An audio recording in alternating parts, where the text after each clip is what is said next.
She looked at him and asked 3 words. Did you know?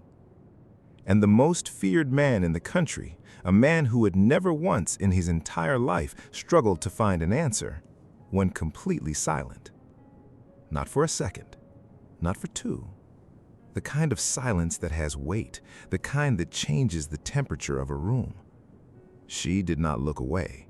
She never looked away from things she needed to see clearly. He did not speak.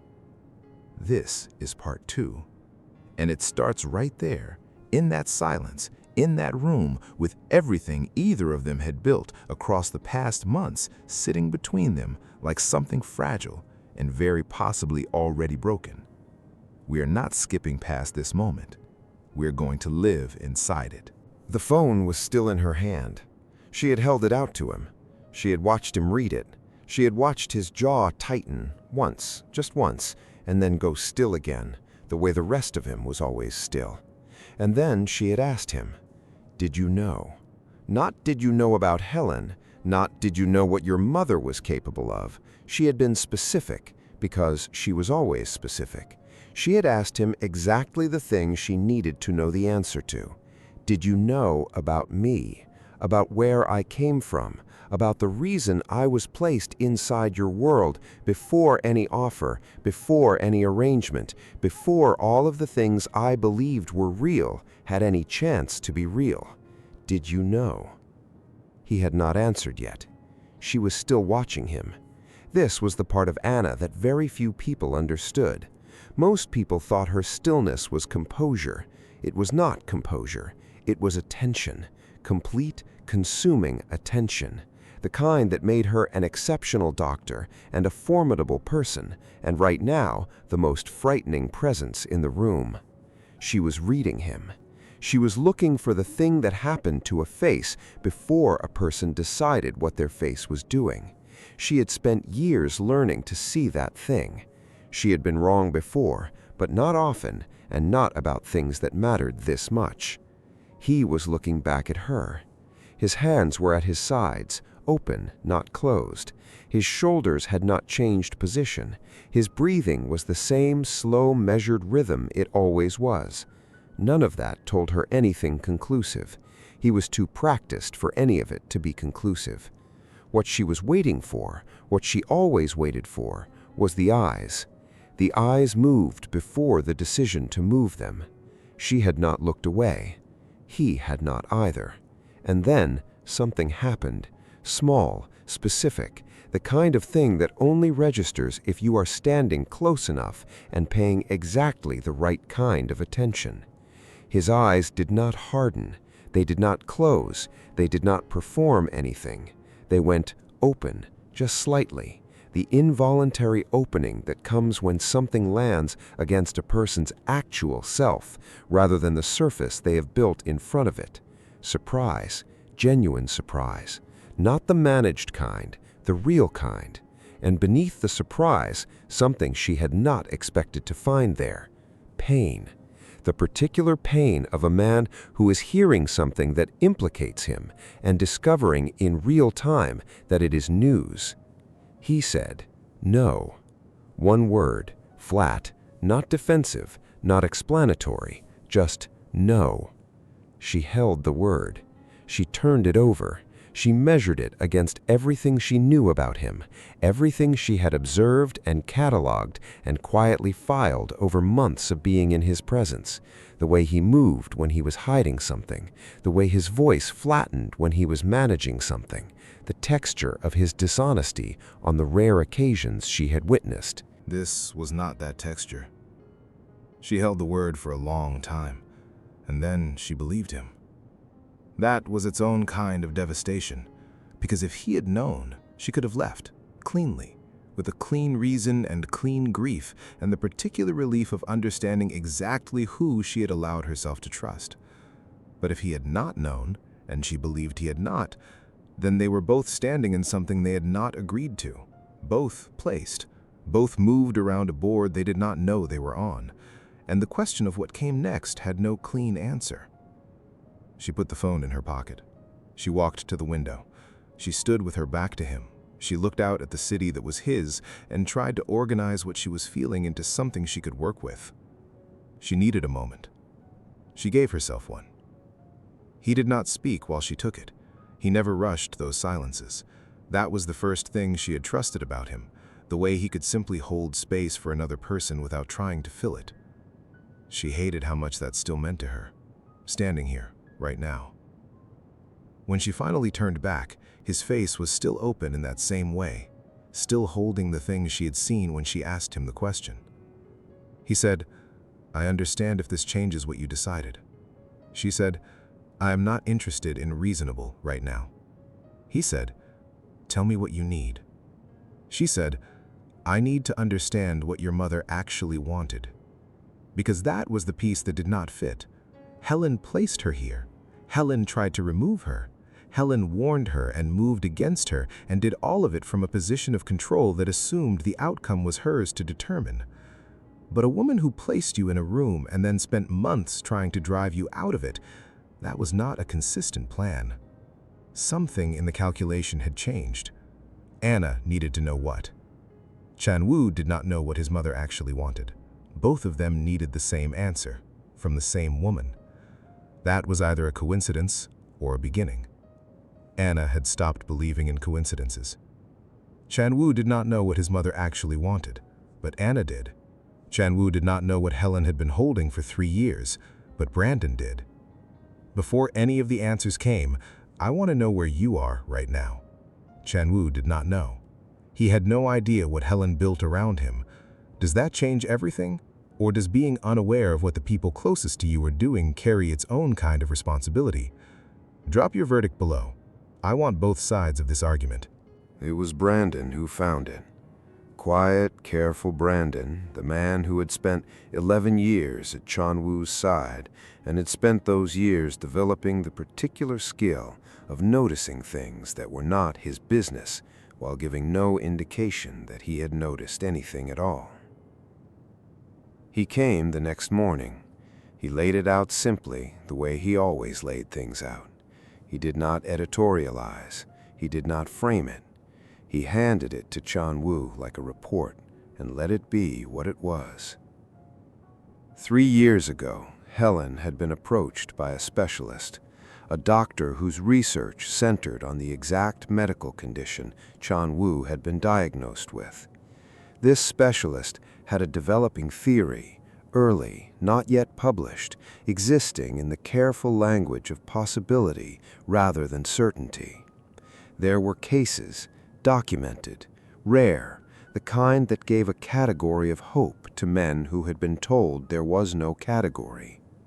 The treatment was long, specialized. It required a physician of particular expertise and unusual discretion. Helen had known. She had sat with this information and made a decision that no one asked her to make. She had looked at the landscape of her son's life, the empire, the silence, the grief he had converted into power, and she had built a plan. She had found Anna. She had verified her. She had removed the original candidate from the position and placed Anna at the top of the selection. Not as a surrogate, not initially, as the physician who might, if she was skilled enough and close enough and trusted enough, to make the surrogacy arrangement unnecessary altogether. Helen had not wanted Anna to give Chan-woo an heir. She had wanted to be the one who gave him the possibility of one, under her hand, on her timeline, so that whatever came next, whatever future Chan-woo built, and whatever bloodline he secured, ran through her design, not through a woman he had chosen, through her. Chan-woo listened to all of this without speaking. When Brandon finished, the room was very quiet. Brandon stood. He was almost at the door when Chan-woo said one thing. He said, "You found this yourself." Brandon said, "Yes." Chan-woo said, "Why?" Brandon was quiet for a moment. Then he said, because you seemed like someone who deserved to know the full shape of the room he was standing in. He left. Helen sat with what Brandon had brought for a long time. She thought about Helen at that table, smiling with nothing warm in it, saying beautiful things can be replaced. She thought about the timing of it, the warning that had come right at the moment Anna was close to agreeing, the interference that arrived precisely when the original plan started producing an outcome Helen had not designed. Helen placed her to fix Chan-woo medically. She tried to remove her the moment he started caring for her personally. Because a physician Helen controlled was useful. A woman Chan-woo chose was a variable that could not be managed. Helen manipulated everyone in this story because she genuinely loved her son. The reason is real. The love is real. Does the reason change what she did, or does love never justify control? I want both sides in the comments. I am genuinely not sure which side I am on. She did not tell Chan-woo, not because she was hiding it, because she needed to do this as herself, not as his doctor, not as the woman he had chosen, not as a piece in anyone's ongoing arrangement, as Anna Vasquez, who had walked into something she did not understand and was now choosing to understand it entirely. Helen was in the place she received people. Not a home, something more formal. A room built for conversations where power sat in the furniture and everything else was decoration. She did not look surprised when Anna arrived. She never looked surprised. That was part of the architecture. She gestured to the chair with the ease of a woman who had been waiting for exactly this. Anna sat. No phone, no documentation, nothing laid on the table, only what she knew. She said, "You placed me there." Helen said, "I gave you an opportunity you would not have had otherwise." Anna said, "You used me." Helen said, "I positioned you." One implies you had no agency. You have always had agency. You simply did not know the full picture. Anna said, "And now I do." Helen looked at her, for the first time, without the smile she usually wore. She said, "Good." What came next was not an apology. Anna had not expected one and would not have trusted it. It was honest, perhaps the most honest thing anyone in this story had said to anyone, and it came from the least likely person to offer it. Helen told her about the diagnosis, about the day she learned what the specialist believed might be possible, about sitting alone with that information and understanding immediately what it meant for her son. She said he had spent years closing a door inside himself. He had learned to survive without wanting the thing he had always wanted most. He built an empire to fill the space where that hope used to live. She said, if I had told him a possibility existed, he would have destroyed himself trying to reach it. He would have handed himself over to the wrong arrangement and been broken by it. She said, I needed someone whose character I had verified, someone close enough and skilled enough, and, she paused, someone who would not exploit the access. Then she said, I did not anticipate that he would fall for you. That was not in any version of the plan. Anna said, what was in the plan? Helen said that you would fix him medically, that the surrogacy would become non-necessary, that he would move forward with someone I had selected rather than someone he had chosen in a moment I could not contain or control. Anna said, you wanted to choose who he loved. Helen said, I wanted to choose who he trusted. Love was never the variable I was managing. Silence settled between them. Then Anna said, and now? Helen looked at her, for the first time without the smile she usually wore. She said, now you know everything, and you are still in that chair, which means you are either very brave or very foolish. Anna said, maybe I just want to know which one you think it is. Something moved in Helen's face, small, quick, gone before it fully arrived. It was not the smile she usually wore. It was something she did not show people. It was respect. Helen was quiet longer than Anna had ever seen her be quiet.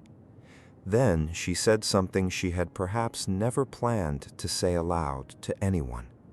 She said, "He has not been happy, not since his father, not since the diagnosis, not since he decided empire was a reasonable substitute for everything else." She said, "I built a plan because building plans is the only way I know to love anything. It is the only language I was given. By the time I understood it was not the only language, I had already been speaking it for 30 years, and I did not know how to stop." She said, "You were supposed to be a variable I could predict." She stopped. She said, "You were not." Anna said nothing. Helen said, "He laughed, my son, actually laughed for the first time in years.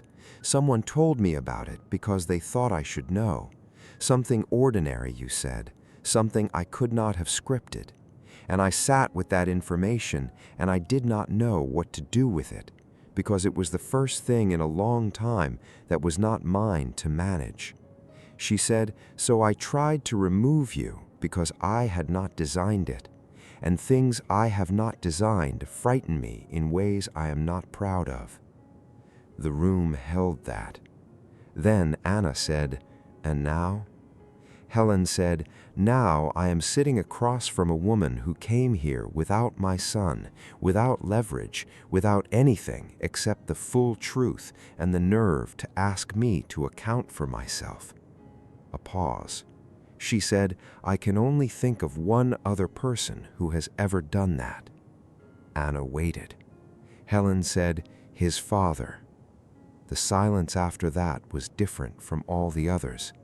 Then Helen said, quietly, precisely, with the visible effort of a woman for whom this was the most expensive sentence available, "I will not move against you again."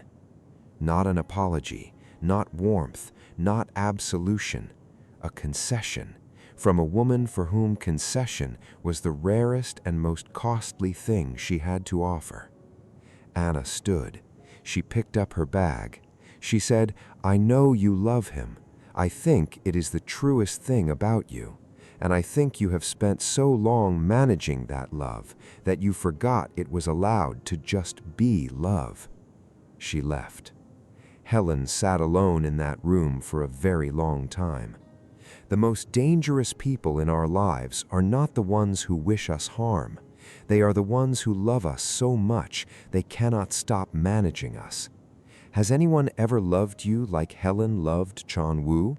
You do not have to name them, just drop something in the comments. I think more people know this room than want to admit it.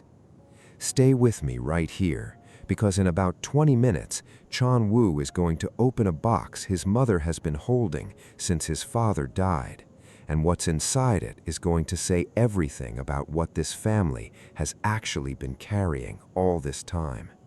And right after that, a specialist is going to say 4 words that Chan-woo has been waiting his entire life to hear.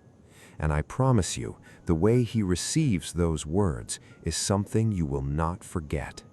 Stay. She told him that night. All of it.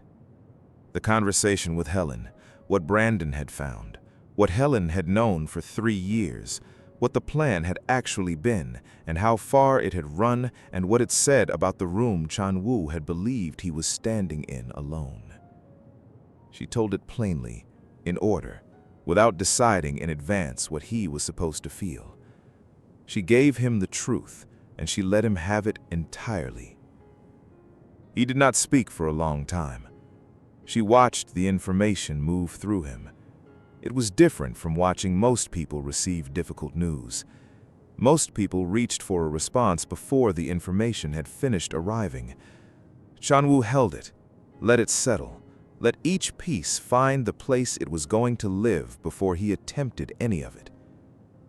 He sat with the fact that his empire had no heir because he had been told it was impossible, and his mother had known for 3 years that impossible might not be the accurate word. He sat with the fact that Anna was placed in his world before he asked her to be there. He sat with the fact that what he had believed was a decision he had made, reaching toward the one person in his life who spoke to him like a human being, had, at least in part, been arranged.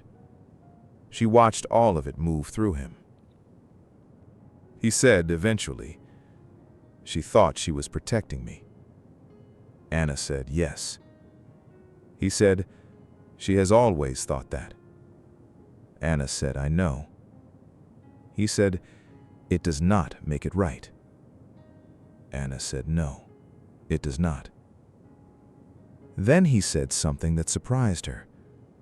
He said, "I am not angry at her." She looked at him. He said, "I have spent my whole life being a man who does not feel things directly. Anger comes through as control. Fear comes through as silence. I learned that from her. I cannot be angry at a person for teaching me the only language they knew." He said, "But I am not going to keep speaking it." He said, "I want to talk to her." He did not go to his mother immediately. He sat with it first. He needed to. There was a version of himself that would have moved immediately, organized his response, controlled the approach, managed the conversation toward the outcome he wanted. That version had run most of his life. He was trying to be a different version. So he sat. He thought about the morning he had been diagnosed. He was 31. He had sat in a consultation room and listened to a doctor explain, in the careful, neutral language of medicine, what the condition meant and what it did not leave room for. He thanked the doctor. He walked to his car. He sat in it for 40 minutes in a car park without turning the engine. He had not told anyone. Not Brandon, not Helen, not the handful of people who existed in his world in the category he privately reserved for trusted. He had filed it. He had built around it. He had looked at the closed door and decided that looking at closed doors was a waste of energy, and he had turned away from it and not looked back. He had spent years not looking back, and all that time his mother had been sitting with a key. She had looked at that same closed door and believed she knew better than to hand it to him directly. She had decided, in the way she decided everything, that the outcome required her management, that he could not be trusted with his own hope. He understood the logic. He had spent enough time inside her thinking to know how it worked, and the part of him that learned everything he knew about the world from her could not quite locate the clean edge between the wrong she had done and the love she had done it from. That was the problem with people you came from. They were inside you before you could decide whether to let them in. He was not going to keep speaking the language she had taught him, but he was also not going to pretend he had not been formed by it. He had not told anyone, not Brandon, not Helen, not the handful of people who existed in his world in a category he privately reserved for trusted. He had filed it. He had built around it. He had looked at the closed door and decided that looking at closed doors was a waste of energy, and he had turned away from it and not looked back. He had spent years not looking back. And all that time, his mother had been sitting with a key. She had looked at that same closed door and believed she knew better than to hand it to him directly. She had decided, in the way she decided everything, that the outcome required her management, that he could not be trusted with his own hope. He understood the logic. He had spent enough time inside her thinking to know how it worked, and the part of him that had learned everything he knew about the world from her could not quite locate the clean edge between the wrong she had done and the love she had done it from. That was the problem with people you came from. They were inside you before you could decide whether to let them in. He got up. He was going to his mother. He was going to speak to her in the only way he now knew how, which was plainly, without management, with the full weight of what was true. He was going to do it because Anna asked him to be worth it. He was going to do it because he was going to find out tonight whether he was. What passed between them, Anna was not in the room for. She did not ask to be. That was theirs, the specific and irreducible weight of a mother and a son, and 30 years of a love that had always expressed itself as control, because neither of them had been taught another way. Brandon told her afterward, simply and without elaboration, that it had been long, that nothing had been broken, that voices had not risen, that Chang Wu stood in the corridor afterward for several minutes before he was ready to be seen. Anna did not ask what was said. She trusted that he would tell her what she needed to know. The rest of it belonged to the version of him that existed before her, and that version was not hers to claim. He found her later. He sat beside her. He took her hand. He said, "She told me something I did not know." She waited. He said, "She told me she has been afraid, since my father died, since she was left alone with everything he built, and a son she did not know how to hold without losing him too." He said, "She told me she managed me because she did not know how to love me without managing me, and that she had known, somewhere, for a long time, that those two things were not the same." He was quiet.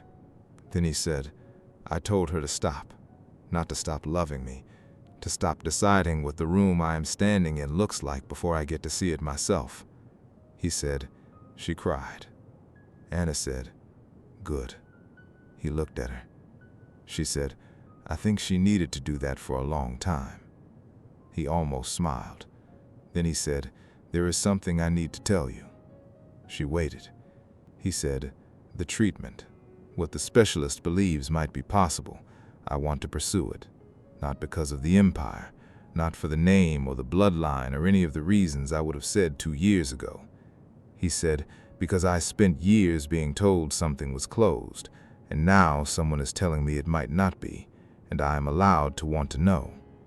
He said, "But I want to know with you, not as my physician, as the person I want beside me when I find out." She said, "You know those are 2 different things. I cannot be both." He said, "I know. I'm asking you to choose one." She said, "You know which one I choose." He did. She transferred his medical care before the appointment. That conversation with the new physician, with the paperwork, with the clinical handover of a person she had been professionally responsible for, was its own kind of reckoning. Brief, necessary. She did it without sentiment and with complete precision, which was the only way she knew how to close things that mattered. The appointment was on a Tuesday. The specialist's office was unremarkable. That struck her arriving. The kind of room where enormous things were said and received on an ordinary basis. The kind of room that had no idea what it held on any given afternoon. Chan Wu sat across from the doctor. Anna sat beside him. Not across the table, not in the professional position. Beside him, his person, not his physician. The specialist spoke. The language was careful. It is always careful in these rooms. Possibilities and timelines, and the particular qualified optimism of someone whose job requires accuracy more than comfort. But underneath it all, beneath the framing and the data and the measured tone, there were 4 words that carried the whole weight of everything. The door is open. Not the door might be open, not the door could potentially be reconsidered. The door is open. Chan Wu did not move. She felt him not move, felt the stillness that was not composure, the stillness that was a man whose entire internal structure had just shifted without the outside of him knowing how to reflect it yet. The doctor continued. Timelines, appointments, the next steps, and the ones after those. Chan Wu was not hearing any of it. She knew because she was watching his hands. He had both of them flat against his thighs the way he had sat in the hospital corridor, contained, interior, not performing anything. And then his right hand moved, slowly, without looking at her. He reached across the space between our chairs, and his hand found hers and held it. He held it very tightly. She held it back. The doctor finished speaking. Chan-woo asked him to repeat the central finding, just that part. The specialist did. Chan-woo nodded once. He said, "Thank you." They left. In the car, he did not speak for a long time. She did not feel it. She had learned how to hold space for him the way he had always held it for her, completely, without trying to manage what it contained. The city moved past the window. Finally, he said, "I had decided I was not going to want this anymore." She said, "I know." He said, "It took a long time. Learning how to want something you cannot have is easy. Stopping wanting it is much harder. I spent 2 years on the stopping." He said, "And then you walked in, and I had the arrangement, and I thought, this is contained. This is something I can manage. This is the shape of the wanting that does not require me to hope." He said, "And then you negotiated with me." She said, "I remember." He said, "I laughed." She said, "I remember that too." He said, "I had not laughed about anything in 2 years." A pause. He said, "The door is open." He said it quietly, testing the words, the way you test ice before you trust it with your weight. She said, "Yes." He turned and looked at her. He said, "I would not have walked back through it on my own. I would have stood in front of it and decided I had already made peace with it being closed, and I would have walked away." She said, "I know." He said, "Thank you for being in the room." She did not answer that. Some things are too large for immediate answers. She held his hand instead. He let her. Outside, the city moved past. Neither of them was watching it. He had worked beside Chan-woo for 11 years. He had seen him in every configuration that power and difficulty offered. He had been present in rooms where the temperature changed when Chan-woo entered them, and in rooms where it changed because Chan-woo asked it to. He had watched him manage and contain and construct the version of himself that the world received. He had never seen him look the way he looked coming out of that appointment. Not the professional stillness, not the managed composure. Something else entirely. Something open, like a man who had set down something heavy and was still getting used to the weight being gone. Brandon said nothing about it. They were standing in the corridor before the car, just the two of them for a moment, Anna having stopped to speak with someone inside. Chan-woo said, "You found it. The information about my mother, you found it before any of this could get worse." Brandon said, "Yes." Chan-woo said, "Why?" Brandon had answered this once already. He said the same thing he had said before, because it was still true.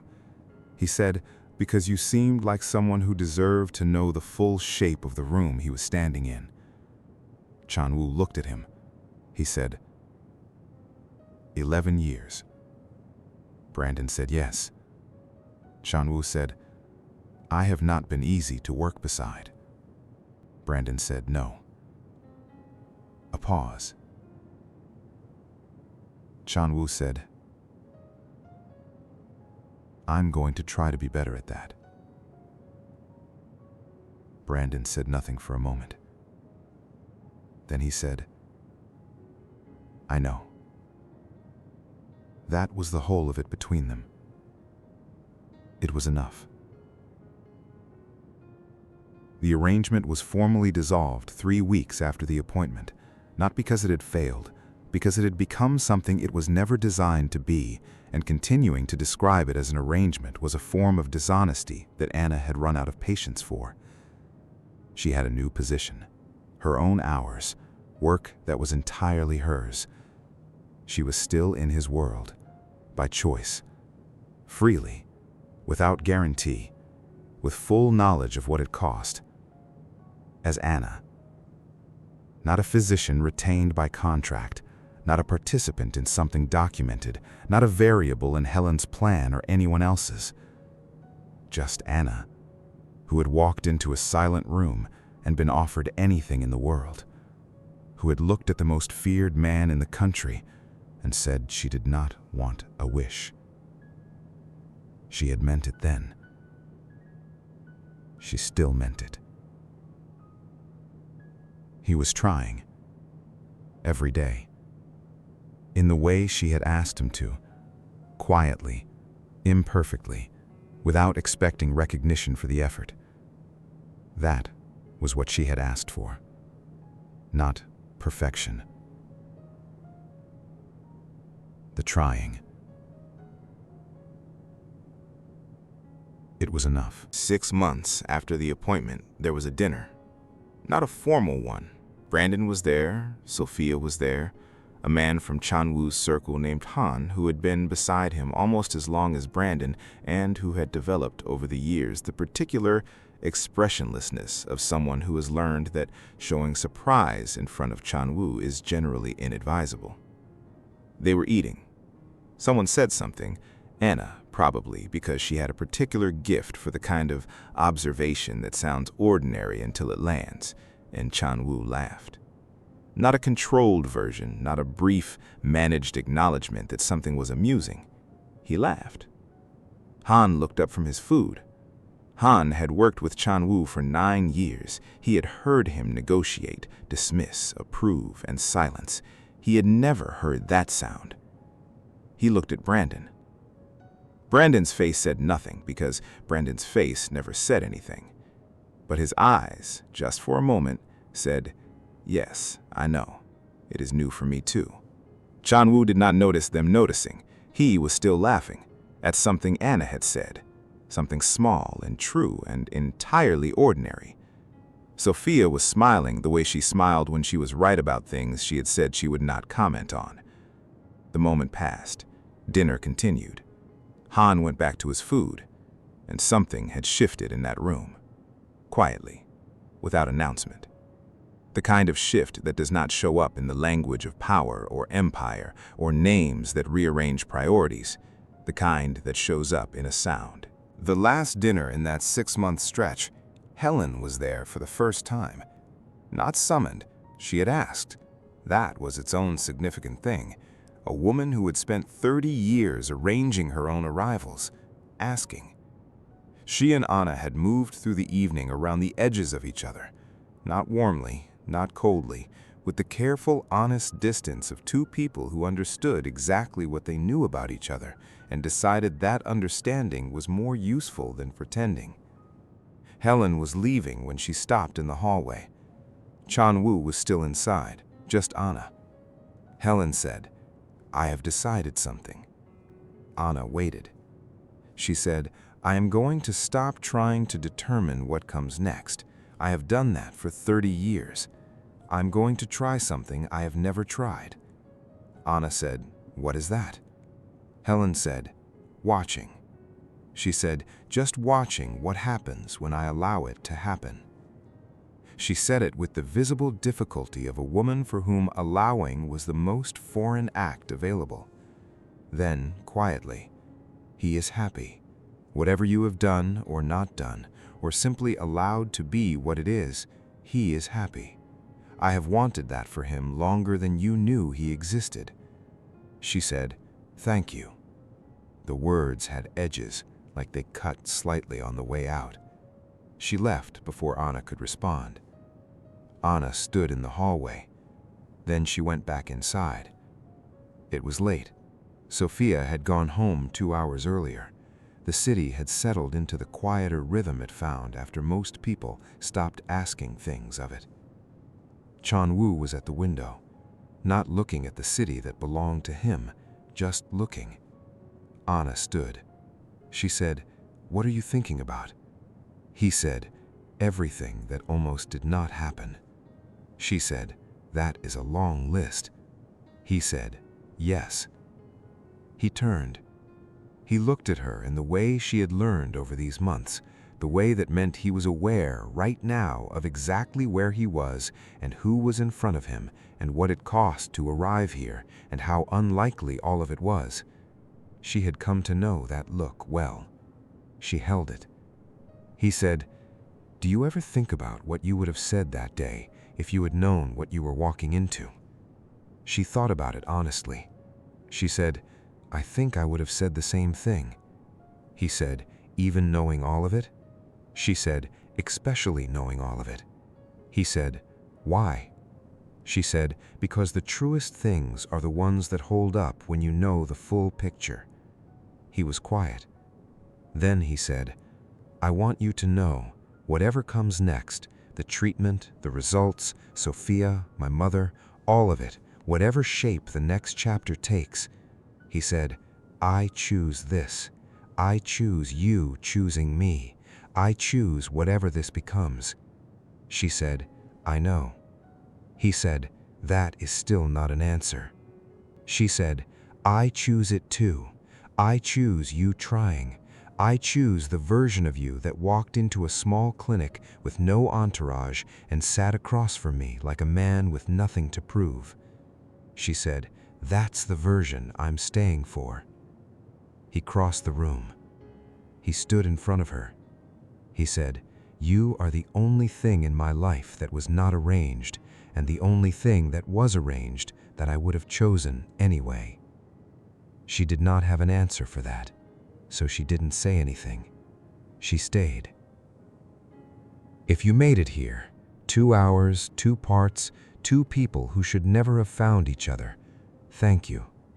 Not for the watch time, for sitting with it, for letting it matter. If any of it hit somewhere real, tell me in the comments. Not what you predicted, tell me what hit. That's the part I actually want to know. Subscribe, turn on notifications, because the next one starts somewhere you won't expect.